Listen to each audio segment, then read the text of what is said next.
Wir reisen mit leichtem Gepäck.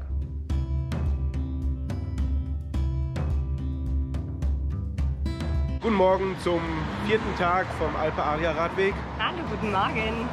Das Wetter ist besser. Viel besser. Ja. Sonne, wir brauchen Sonnenbrille, es Genau. ist warm. Wir haben jetzt extra bis 9 Uhr gewartet, dann wurde das Wetter besser. Jetzt fahren wir los Richtung Chiusaforte. Genau, Italien. Genau, Italien. 74 Kilometer, los geht's.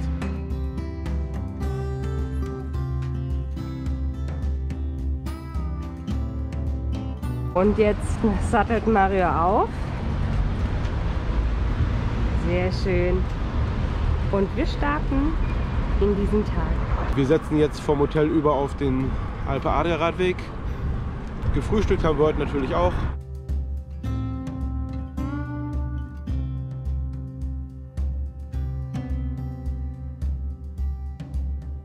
Nach 2 regnerischen Tagen sieht es jetzt heute wieder besser aus.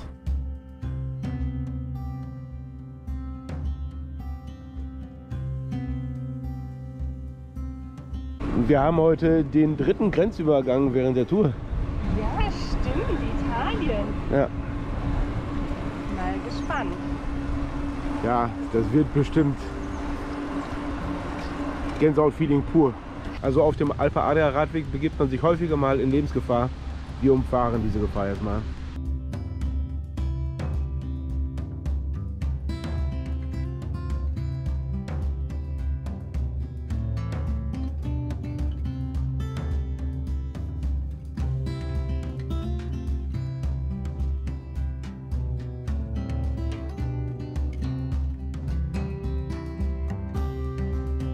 Und weiter, aber naja.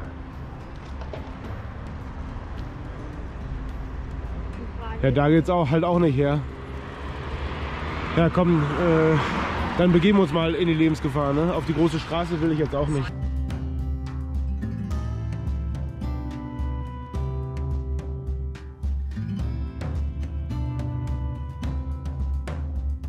Ja, jetzt so die Frage, inwiefern, wenn wir jetzt auf der großen Straße fahren würden, das eine größere Lebensgefahr wäre als auf dieser Straße hier. Aber warten wir mal ab.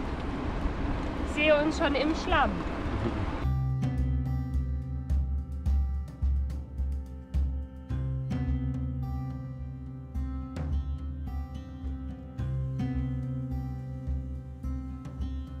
Hier ist dann wohl die Lebensgefahr vorüber.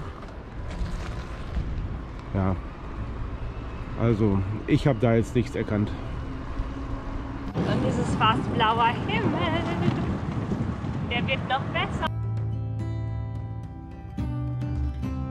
Auf ein neues, wir probieren's.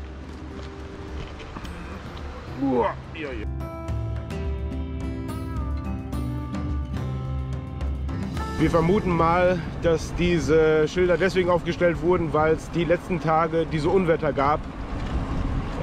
Ja, so heftige Stürme und ja. Und wahrscheinlich ist das Hochwasser mittlerweile aber wieder abgeklungen.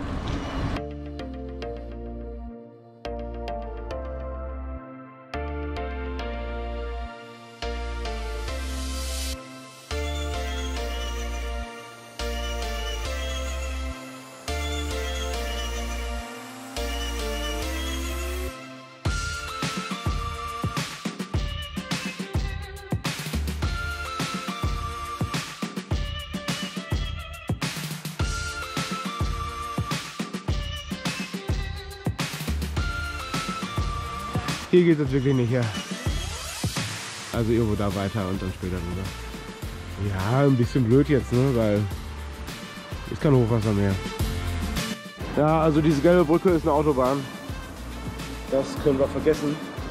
Die Tour liegt links von dir in Fahren wir 1,2 noch weiter Kilometer. bis da vorne diese Schleife und dann. So, jetzt sind wir bei der zweiten Brücke, die über den Fluss führt. Das klappt jetzt.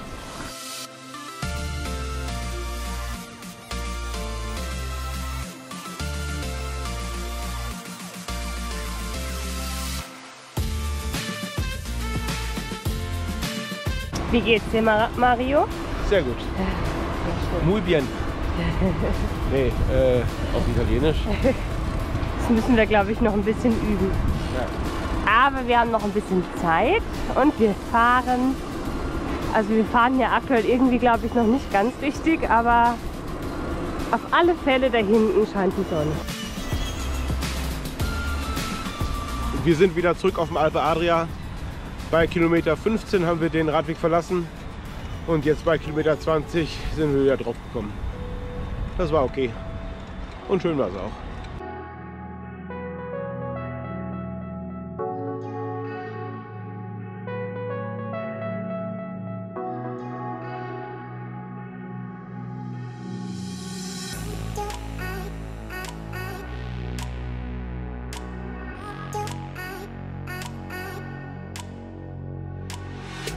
Du Anne, wie wäre es, wenn wir uns hier verketten würden? Das wäre doch super, oder? Ich glaube, das würdest du nicht toll. Das bedeutet Sturz. Sturz? Sturz.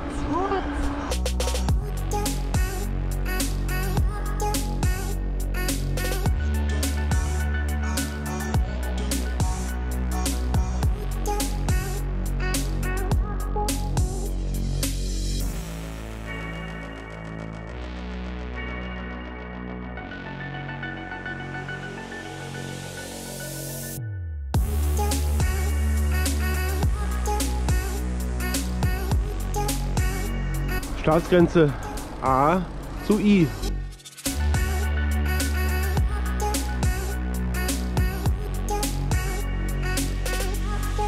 Jetzt fahren wir hier wie einst Marco Schreil mit dem Fahrrad über die Grenze.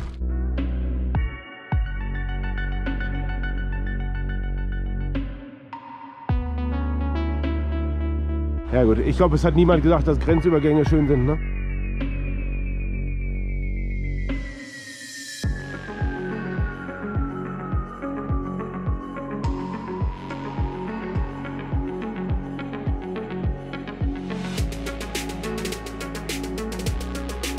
Wir sind gerade noch ein bisschen Müll losgeworden. Und direkt nach der Grenze wird es hügelig, ne? Ja.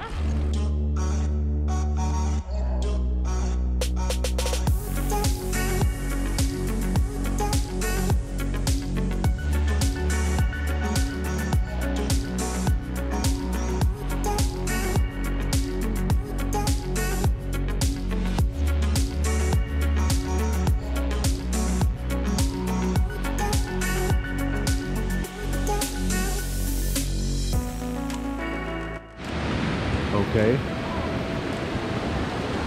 Ja, ich fahre da trotzdem durch. Uah. Ja.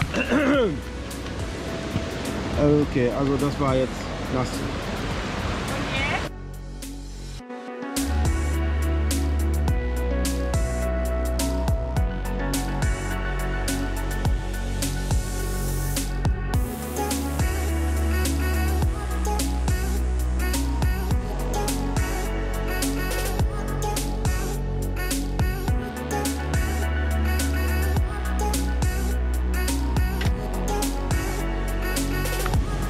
Es wird warm. Yeah, sun is shining.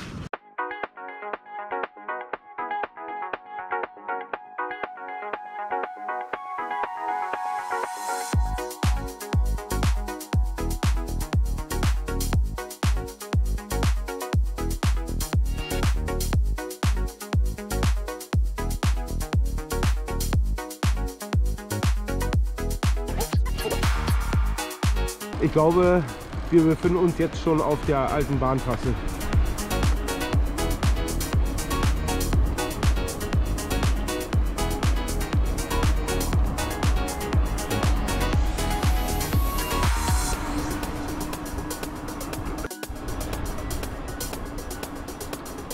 Der alte Bahnhof von Tavis.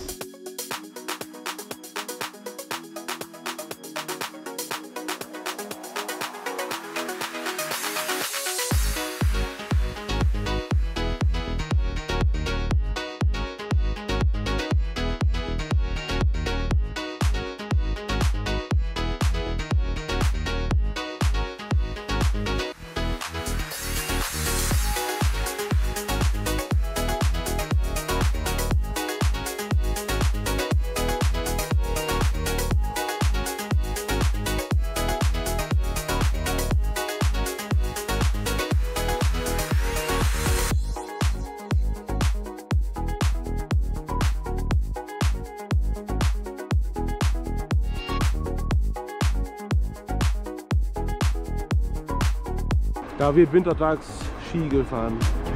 Da geht der Lift hoch. Schwupp, 429.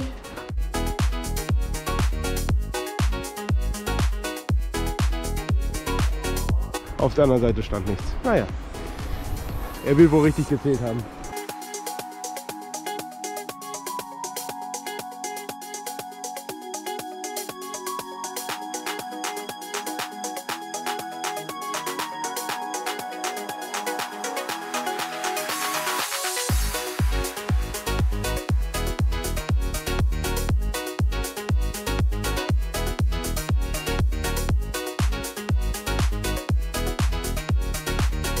Ein brauner Baum im Hang. Das schwarze Schaf unter den Bäumen.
Der erste Tunnel für heute.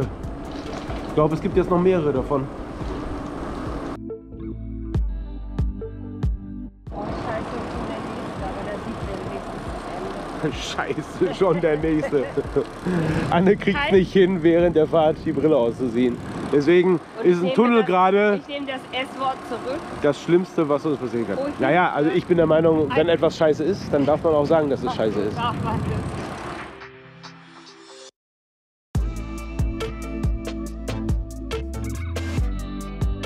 Es geht seit einigen Kilometern bergab und nach 53 Kilometern wird mir noch eine Reichweite angezeigt von 320 Kilometern. Aber die 176 Ja. hatte ich noch nie. Ja. Ja. Es geht halt bergab.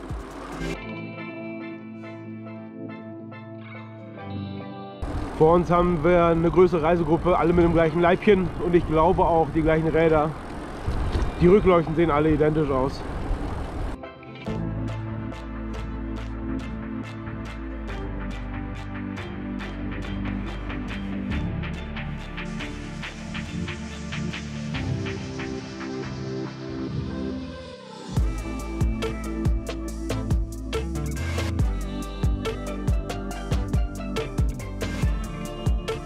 Ja, das ging jetzt doch einfacher als gedacht. Dieser Tunnel sieht nicht beleuchtet aus.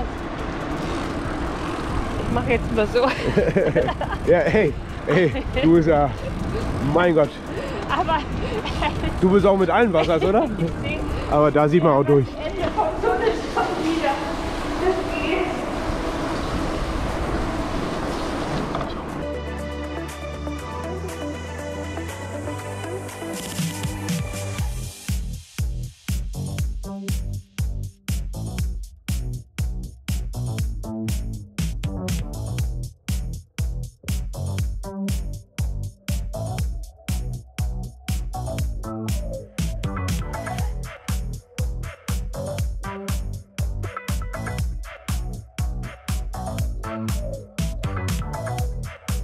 So, wir sind jetzt 13 Kilometer vorm Ziel und schauen hier, ob wir einen Cappuccino finden. Das sieht stark danach aus.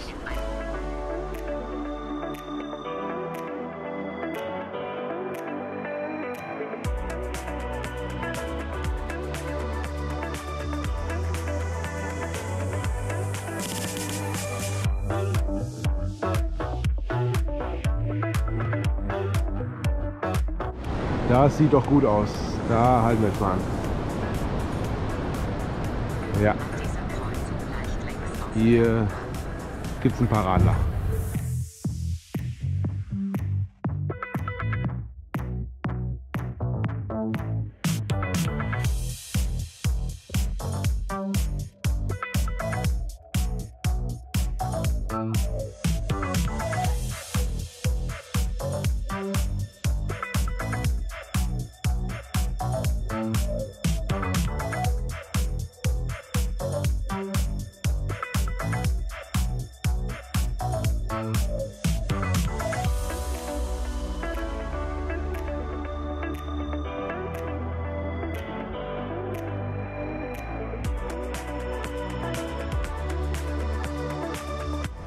Ach, hast du ja beleuchtet. Mensch doch. Wie siehst du denn aus? Wie siehst du denn aus? Aber das braucht man hier. Nämlich kein Ende in Sicht.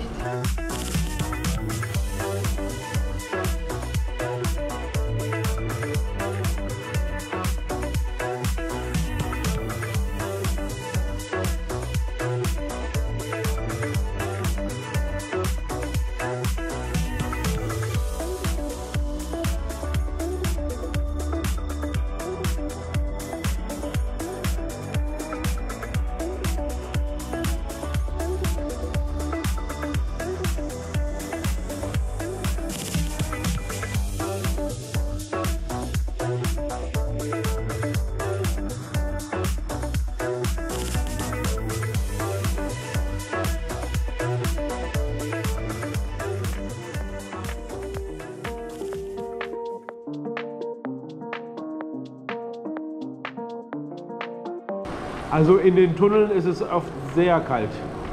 Da empfiehlt sich schon eine Fließjacke oder sowas über zu haben. Ja.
So, und das ist die bekannte Brücke, die man auch in dem WDR-Beitrag mit dem E-Bike durch die Alpen sehen kann. Leider ist das Wasser gerade nicht so blau.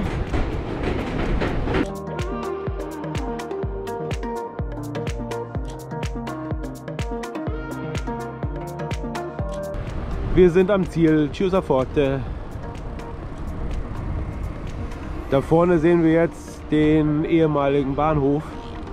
Da gibt es wohl Fahrradwerkzeug und ein Restaurant oder Bar. Das schauen wir uns mal an.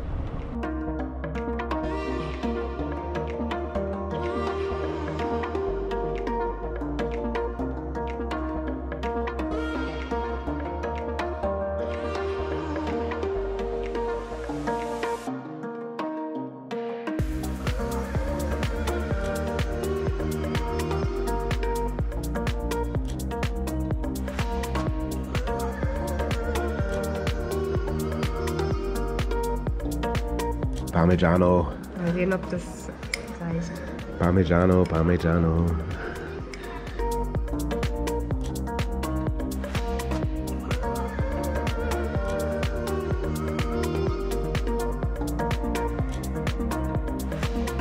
Da kommt die Reisegruppe von vorhin.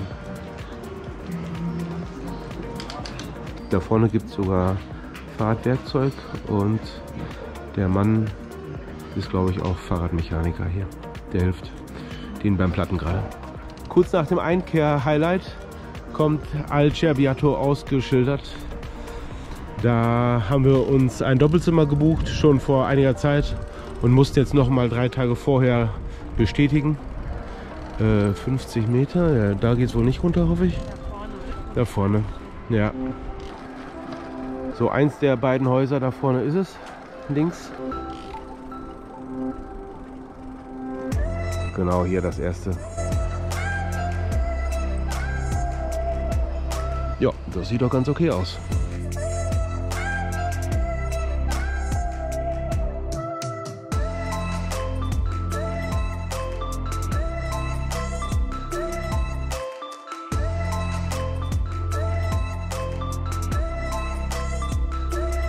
Wir haben uns jetzt eingerichtet in der Unterkunft. Gefällt uns gut. Da hinten in dem Shoppen sind unsere Fahrräder gerade abgestellt. Da können wir dann heute Morgen früh rein und einfach durch das Tor raus. Das können wir von innen aufmachen. Das passt. Die Unterkunft selbst sieht so aus, dass es eine Küche gibt, ein Badezimmer und das Schlafzimmer. Für interessierten Fernseher gibt es nicht, aber ja. Kosten waren jetzt 47 Euro. Sowas hätten wir gerne in den letzten 2 Tagen öfter gefunden. Aber irgendwie haben wir uns vielleicht zu blöd angestellt. Das ist hier unsere Aussicht von der Unterkunft. Und da oben, wo das Geländer ist, da ist der Radweg. Man braucht also nur noch 100 Meter weiterfahren und dann kann man da hinten eine kleine Serpentine runter hier hinfahren. Das ist echt perfekt. Unser kleiner Mitbewohner. Zurück ins Körbchen. Schusch. Wir machen gerade unsere Tour durch Chiusaforte und gehen gleich mit Julius, der in Slowenien ist. Genau. Der macht hier eben rüber und dann gehen wir eine Pizza essen.